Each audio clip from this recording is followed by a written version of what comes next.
Good. Hey guys, Dave Smith, Factory 5 Live. I'm at SEMA. We did a video early today, but I want to do another one with a very important guy who's putting the racing back in Factory 5 racing. We've got some very big racing plans coming up in the next year, and Brian Gluck here and his GTM have kind of spearheaded an effort in Trans Am. We've been in Trans Am before. He made a podium finish at VIR.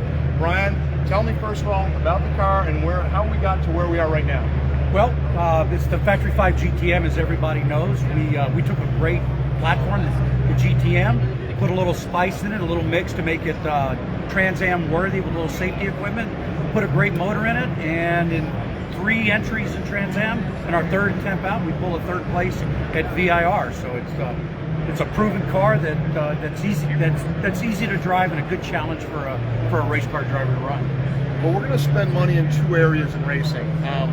You know, there was some old advice that says, and that was Sir Sterling Moss said, if you want to make a little bit of money in racing, start with a lot, right? And so we're going to start with a lot and make a little bit of money in racing next year. 2 efforts. One is we're going to school on off-road racing. The guy holding the camera here, Johnny Kabazinski's coming out with us desert. We're going to learn how to road race. We got some great desert race.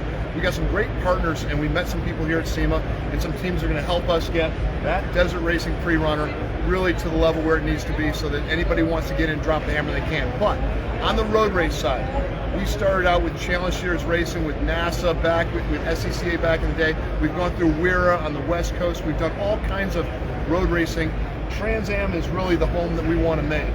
And our Daytona Coupe is a great car. So Brian is a great ambassador. He's plugged in with the Trans Am guys. A great guy, great effort. Dark Horse Racing is your team. So I came to Brian and I said, hey, great car. I want you to race another one. Exactly. You've done all the development on this car, and we're ready for you to take another one. But the best news is most of the development is already done. It's a fast car. It's a 156, 157 car at VIR. Faster than what we're running now, so we're happy to make the change to the Type 65, and it'll be a great ambassador for our program. We do a great program with the Gallant Few. It's an organization for U.S. Army Rangers transitioning out of the special operations world to help them get back into society and do great things as they've already done as Rangers, and it helps us bring the Factory 5 in a larger audience of racing. We get to go out and be on the podium even more often. Now, you think Trans Am's a good home for Factory 5. I think it's great. You know, I mean, I think history-wise, Trans Am's one of the best. I mean, you get to compete with people like Pancho Weaver building some of the greatest cars I've seen out there. You got Kerry Hitt and a good spread of talent. You got a great spread of talent. And it's historic. It goes back to Parnelli Jones. It goes back to Sterling Moss. It goes back to Mario Andretti. Some of the best have run in Trans Am. So we're always honored to work with them.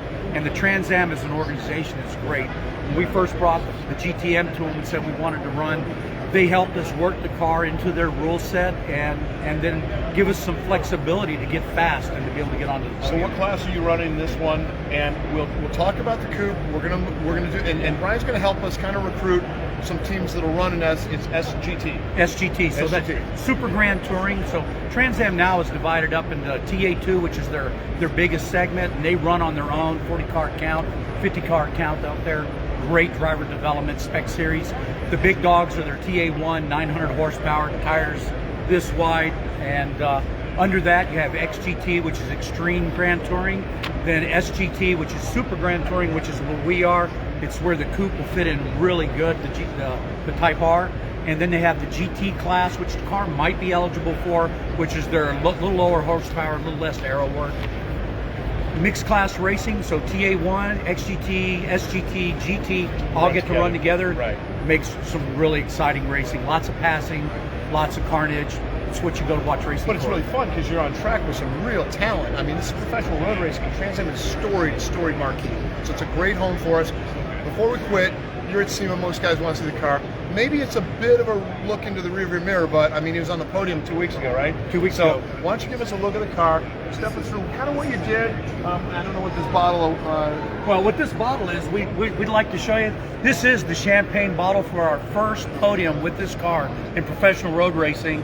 And after we shook it all over us, we wanted to bring something to shake on Dave, but what we thought we'd do is give Factory 5 as our partner in racing the bottle from our first Trans Am podium. It, man. So and my all-time hero, Dan Gurney, pioneered this, right? Absolutely. So Dan Gurney started the whole shaking because he didn't like the taste of champagne. And he set up a tradition that we love. So up to Dan Gurney, thank you for all the stoke. Tell us about the car. You got a podium finish the last time out. GTM mid-engine, LS engine. Give them the speech and show them around the car. All right, so the car, it is the GTM. We're running bare brakes in the front, about a 14-inch diameter, 1.25 inch wide, 6-piston. It's been an excellent. We can outstop anybody out there, and none of that ABS, traction control stuff. We do that all with our foot.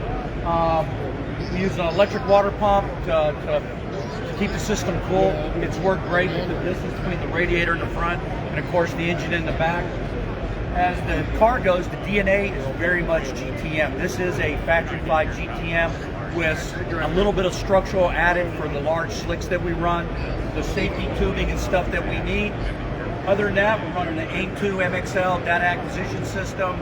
We're also using some of the new Garmin catalysts for gathering data. 5-speed box running the G50 Porsche transaxle into a LS motor that's an LS9. And I got my crew chief here, and he'll smack me. LS9 block. LS9 block with LS3 heads, done by Gibson Motorsports there in North Carolina. Great titanium top end, just a phenomenal. Made 605 at the crank on the dyno. Just a great power plant, and been very reliable for us. What about out back? Transmission. We've had all kinds of grief with transmission on GTMs. Hard to find them, right? What do you got out back? So out back on this one right now, we're still running the Porsche G50 turned upside down. It's been a really good box for us. It's been very reliable. We've had it since 2009. We've had to do zero maintenance on it to keep it running. The downside is a full race platform. It doesn't give us a lot of gear set and gear changes. There would, if the guitar continues at all, we'll look at a 6-piece sequential. Maybe the guys at Supercar Systems, they're working on a really nice prototype box that would go in it. Paddle shift, we might look at making that upgrade. So one of the things I kind of convinced Brian to jump ship and go over to the Coupon is aero. We did a ton of work on aero, 2 years of track development. We got downforce, went to the wind tunnel, went to the track, a little understeer, put a little more front end in, rear wing. How much aero do you have on this? And when you go to the coupe, you're going to love it because it's got so much aero. I was saying customers were right. The first time I drove the car with aero, I turned in first turn at DHR, right off the straightaway, scrubbed the tires, figured I'd do a little understeer, right? I jerked the steering wheel and the car went that way, and I'm like, wow, downforce. Right? Downforce. So how much development did you do on the downforce here? And you broke the wing. What happened there? So at VIR, lap 4, you can just push down on the edge. So if you push down on it, it will go down. You can see the divots in the bodywork where it was flapping. It was like flying an airplane, which is what I do for a living. You can feel the wing flapping on me on the high speed, and as we turn in, made the car a little unstable. We've been working on the aero development, trying to increase it. It's been a little bit of try this, sprinkle that. Aero is still a little bit of black magic. So we're going to be really excited to run the Type 65 with some known aero numbers that we can help develop to make a really solid race car. All right, out back, what you got? Let's give a look at the car. I mean, it's a proper run race car. So we're going to keep this on the track next year. We're going to run both cars, right? We're going to try to run both cars. This is your LS9 block, your LS3 heads, you said? LS3 heads. All right, and you're making, what was your dyno number? The dyno on the... And how did basically Trans Am say horsepower to weight? Did they say based on your time, and then they tweak it accordingly? Yeah, so they looked at our weights and how much we weigh and tried to get us in the same power to weight ratio as a GT3 RS Porsche. So when on the engine dyno, the motor made 605 on full race fuel. We have to run the spec series fuel, which is a 98 octane, so we had to take some timing out of the motor to be able to do that. So the current dyno numbers with the Pro EFI fuel injection system that we run, we're getting 490 to 520 at the rear wheel, real power numbers, and it's worked out really well. On a 2,675 pound car, which is our weight for Trans Am, we had to add some weight to get it up to the Trans Am specs. That gives us a really great power to weight ratio. We're probably the lightest car in the field. In fact, we are so small when one of the 911s are behind us, they look like a bus. So a really small platform, light. We can late brake really great with this car, and then it just rockets out of the turn. We get the transaxle issue with some good gears, we'll be able to hold them on the top end. Top ends now at VIR, we were seeing in the low 150s. Coming up the hill, we think with a good proper transaxle, we can translate that into maybe 160, 165, which will put us. That's actually, if you look at the coupe, with about 520 rear wheel horse, coming around the oak tree, about buck 55 at the end of the straight when you go over the hill. It's kind of about where you're at here. Maybe our coupe's a little bit lighter right now, but you have to change that with Trans Am. Why not, Johnny, if you give a little walk around the GTM, and we'll close up on this side. People want to see the car. The car looks great. The wrap looks great. It's definitely some race car material.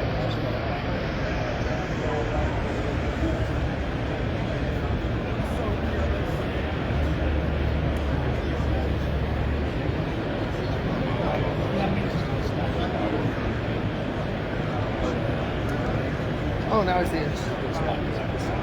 Yeah, right on. Yeah, didn't shoot free baby. Nice office. It's a great office. I am the luckiest guy in the world. I get to fly jet airplanes and drive race cars, and that's every kid's dream. So Brian's a real patriot, and he's connected to some great causes. He's got some good sponsors. Hopefully we'll transfer some of the sponsors, some will, some won't, over the Type 65 Coupe effort. We're really honored and excited to work with Trans Am. We've got a great ambassador. We're looking for race teams we're sponsoring. We're bringing some hardware and some dollars to the table. But any sponsors you got to mention, we'll let go. We'd like to mention the guys at Scoville Vodka.